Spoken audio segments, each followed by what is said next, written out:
Parce qu'aujourd'hui, Engie a officialisé une procédure de désengagement de l'activité gazière en Corse. Donc pour nous, c'est inacceptable. Et nous venons demander à la préfecture qu'elle respecte les engagements qu'elle a pris à travers le courrier de François de Rugy adressé au président Simeoni, le président de la collectivité, il y a 2 ans, qui garantit la mise en place d'un mécanisme de compensation du déficit d'exploitation du gaz à hauteur de 10 millions d'euros par an.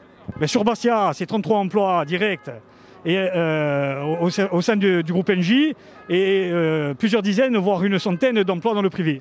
Aujourd'hui, le risque est que la ville de Bastia soit privée de gaz. L'alimentation par Engie pourrait s'arrêter en avril et il n'y aurait plus de gaz dans les cuves à partir de septembre.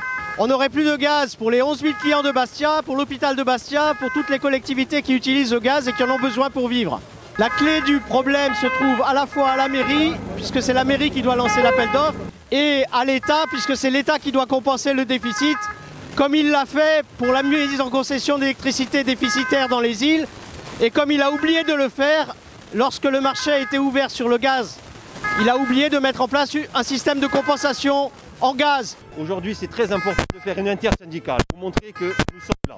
Voilà, surtout pour la défense des emplois. Parce que Engie ne s'est pas encore positionné. On est là pour défendre les emplois en Corse. Donc il faut qu'on reste mobilisé, rester toute la matinée avec nous, y compris dans le cadre de l'entretien que l'on aura avec le préfet et de l'entretien que l'on aura avec le maire tout à l'heure, de manière à ce que les choses continuent de bouger. Le bilan aujourd'hui, il est mitigé, même si des choses ont avancé à travers la prise de position de la mairie qui annonce lors d'un conseil municipal le 4 février prochain que des choses vont être échangées pour mettre en œuvre une procédure d'appel d'offres gazière sur Bastia entre 6 à 8 mois. Donc un pas a été franchi, nous prenons acte de cette position.